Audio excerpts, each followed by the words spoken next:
Hello everybody and welcome to another tutorial.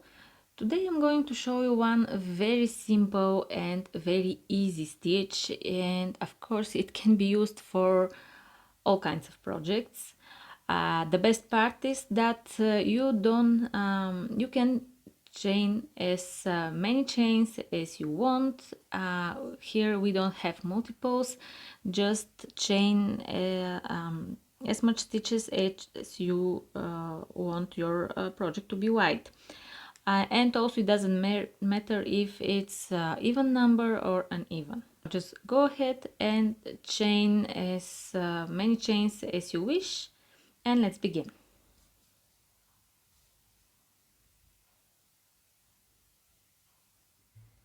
I chained 18 chains.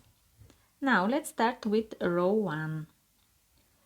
In the second chain from the hook, make one single crochet.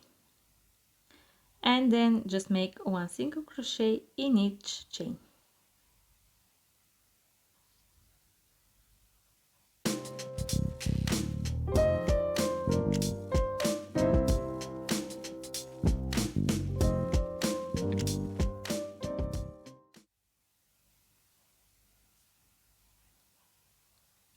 And now we're ready with row 1. Now let's start row 2. Chain 2 and turn. We're going to start from here, from the very first stitch right below the chain. And what we're going to make now, I don't have a name for it. Let's just call it puffy double crochet. But if you know how these stitches are called, feel free to tell me down in the comments.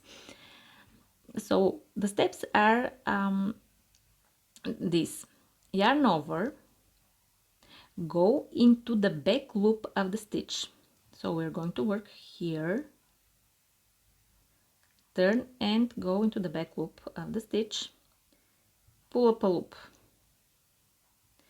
then go into the back loop of the next stitch without yarn over, and again pull up a loop, then yarn over, pull through 3 loops, and then yarn over and pull through the remaining 2 loops. And here's our puffy double crochet. After that we continue with the same stitch. Basically our entire row consists of this stitch. Yarn over, go into the same stitch here, the last stitch we worked in, pull up a loop, then go into the next and just pull up a loop like this. You need to have 4 loops on the hook, then yarn over, pull through 3 loops, and then yarn over, pull through the remaining 3 loops, and then we move on with the same steps. Yarn over, go into the same stitch we worked in, pull up a loop, then go into the next stitch, pull up a loop, yarn over, pull through 3 loops, yarn over, pull through the remaining 2 loops. Okay, continue with these steps until the end of the row, and I'll wait for you there.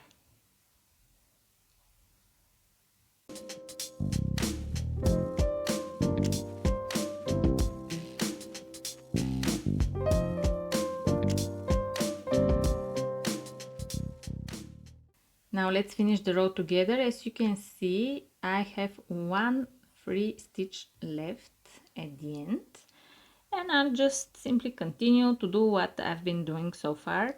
Yarn over, go into the last stitch we worked in, take the yarn, pull up a loop, and then yarn over, go into the last stitch, pull up a loop, yarn over, pull through the 3 loops, yarn over, pull through the remaining 2 loops.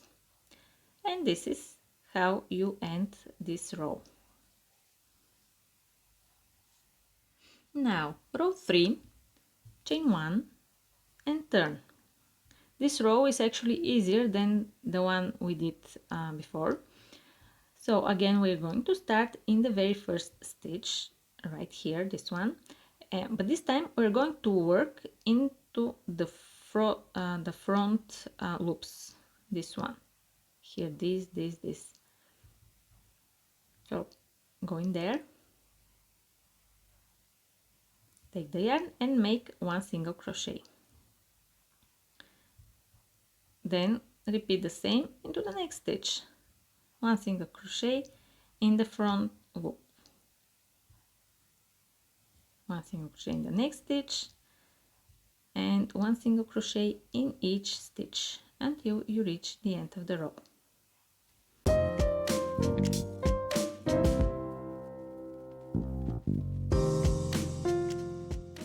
To finish the row, just simply make one single crochet in the front loop of the last stitch, and you're done with row 3. So from here you need to repeat row 2 and row 3, row 2, row 3, until you reach the desired length of your project. This was row 3, and now the next row 4 is equal to row 2. So I'll just start it with you, chain 2 again, then turn, and this is the front side of the stitch, and then we start again from the very first stitch with the puffy double crochet that I showed you. Yarn over, go into the back loop of the stitch, take the yarn, then go into the next stitch, pull up a loop, yarn over, pull through 3 loops, and yarn over, pull through the remaining 2 loops. And then we continue absolutely the same way. Yarn over, go into the last stitch we worked in, pull up a loop, then don't yarn over, just go directly into the next stitch, take the yarn, pull up a loop. Don't forget to work only in the back loops of the stitches, then yarn over, pull through 3 loops, and yarn over, pull through the remaining 2 loops. And look how beautiful is looking only for 4 rows now. And yeah, really nice stitch. I really hope you enjoyed this tutorial, and let me know down in the comments what you'll be making with this stitch here. I want to hear your opinions, because I also think that I might do something with it. I don't know exactly what. So don't forget to give this video a thumbs up and subscribe, and I'll see you in the next one. Bye!